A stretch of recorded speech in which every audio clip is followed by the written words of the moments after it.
Bali uhali gani uhali gani mpenzi mtazamaji. So siku hii ya leo nataka tujifunze au tuangalie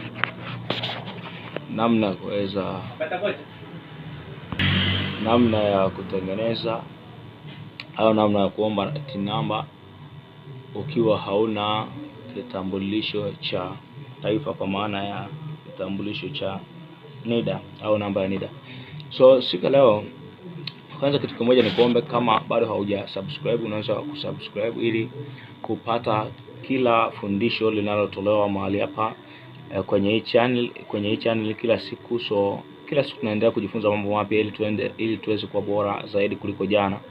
So na kwenye maisha yetu hatutembelee vitu vya jana, ila tunatembelea vitu vya leo. So kila inapoitwa leo lazima tupate kitu kipya ili tuweze kuperform kwenye maisha kwa 100%. So siku ya leo sasa nataka tuende moja kwa moja, sitaki tupoteze muda. So unakuja moja kwa moja kwenye Google. So ukishakuja kwenye Google, unakuja Google, ndo hii hapa. So unachotakiwa kufanya una search tu hapa TaxPay. Ukiandika tu hapa tax, kwa sababu huu mfumo wa TRA umebadilika sasa hivi. Baada umetoka kule kwenye mfumo wa zamani, sasa hivi wanaoita au wameusajili kivingine, kwa maana unatambulika kama TaxPay portal. So unachotaka kuja kufanya unakuja kuibonyeza. So ukisha click itakuletea kama hivi hapa. So ikisha kuletea hivi hapa, utakuja kwenye TaxPay portal hapa. So hii hapa unakuja unaleta kasi yako hapa, unabonyeza. So ukibonyeza unaona inafunguka kama hivi. So unasubiri baada ya kama ya dakika kadhaa inafunguka. So ikishafunguka inakufungukia kama hivi. So kwa wale ambao wameshajisajili tayari au ambao wana account tayari, unaweza ukabonyeza kwenye kusign in, kwa maana huku upande wa kushoto juu kwenye hiki kialama cha njano hapa kwenye hii kasa ilipo. Lakini kama wewe bado, unakuja kwenye hapo kwenye TIN registration. So ukija kubonyeza hapa itakuletea mfumo kama huu hapa. So kama una namba ya NIDA unakuja hapa kwenye TIN application worth nini. So ukija hapa kwenye TIN unakuja sasa, kama hauna unakuja hapa kwenye hiki kipengele cha TIN, lakini kwenye hiki kipengele cha TIN application, kwenye hiki kipengele cha kwanza kabisa cha TIN. So ukishakuja hapa unashuka huku chini kabisa, chini utakuta kuna vitu viwili hapa wanasema hii ni no business, au kama unataka ni ya biashara unakuja hapo kwenye business. So kama sio ya biashara wewe cha kufanya unakuja hapo kwenye no business. So ukibonyeza hapa unakuja hapo kwenye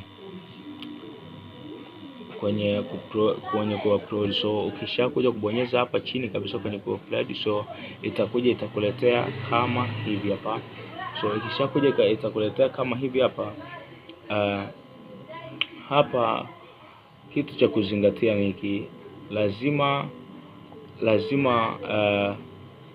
lazima ujaze kila taarifa ambayo iko hapa kwenye hii screen yako hapa unapoona kama hivi unavyoona. Lazima ujaze kila taarifa unayoiona hapo. So kitu cha kwanza tunachoenda kujaza, tunajaza hapa juu kwenye bibi bwana. Kama wewe ni mwanamke utajaza kwenye bibi, kama wewe ni mwanaume utajaza kwenye bwana. Mfano naweka hapa kwenye bwana. So kwenye jina hapa tunaweka Heli Emmanuel. So unaandika Emmanuel, mfano Andrea jina la kati, unakuja jina la mwisho. So unaandika huyu ni Kavishe.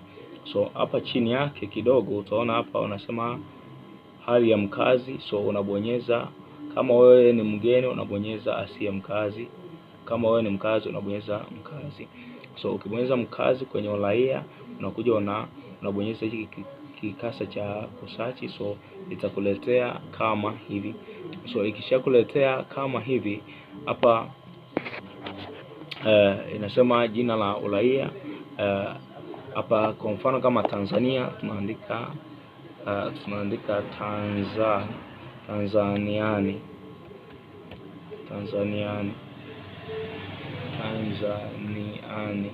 So tunaandika Tanzaniani.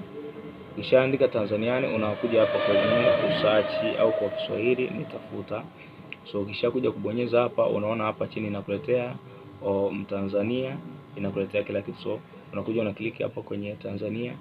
Ukishakuja kubonyeza hapo kwenye Tanzania, unakuja kwenye kuchagua. So ukishabonyeza kipengele cha chagua, unaona moja kwa moja inakusaini kuwa wewe ni Mtanzania. So angalia inasema raia Tanzaniani. So hapa kinachobaki ni tarehe. So tarehe tunaweza tukaja tukabonyeza hapo kwenye tarehe, tukaja hapa juu kabisa hapo kwenye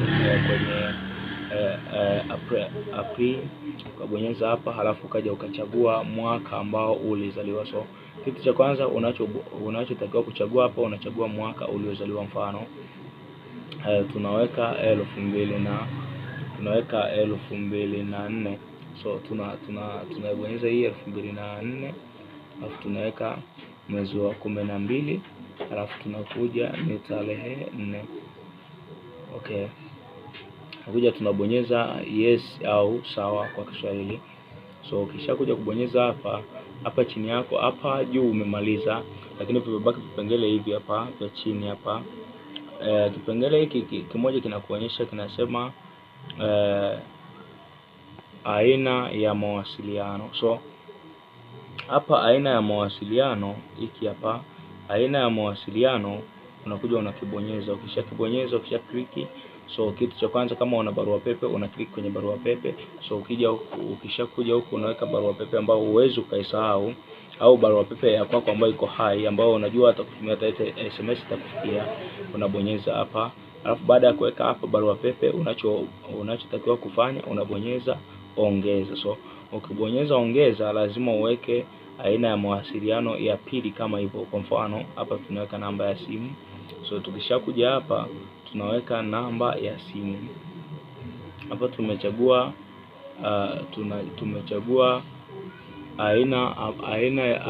aina ya mawasiliano, simu ya mkononi. So simu ya mkononi tunaweka namba. So tukishaweka namba hiyo hapo, tunaweka namba, kisha unaweka namba ziwe 9. So unaweka namba, ukishaweka namba zimeshakamilika, unakuja kubonyeza kwenye neno ongeza hapa chini. So ukishakuja kubonyeza hivyo, unakuja hapa chini yake hapa chini yake unakuja una switch. So unakuja unabonyeza una switch chini yake hapa kuna vitu viwili. Kitu cha kwanza hapa juu kinachoonekana kinasema chagua aina ya kitambulisho. So nasema aina ya kitambulisho hapa. So kisha kuja kubonyeza aina ya kitambulisho, sisi kwa sababu hatuna namba ya NIDA tunasema kitambulisho cha mpiga kura. So tunabonyeza hapo hivi. Hapo kishabonyeza hapo, atakutaka uweke zile namba zilizopo kwenye kile kitambulisho cha mpiga kura. So ukishakuja kuchagua aina ya kitambulisho, so hapa kinachotakiwa kufanya, unakuja unaweka ile namba ambayo iko kwenye kile kitambulisho cha mpiga kura. Unahakikisha kama iko karibu. So unakuja unaandika, hakikisha unaandika vile vile kama ilivyo. So unaandika T, afu unaandika dash, unaandika kwa mfano hii ni 30 na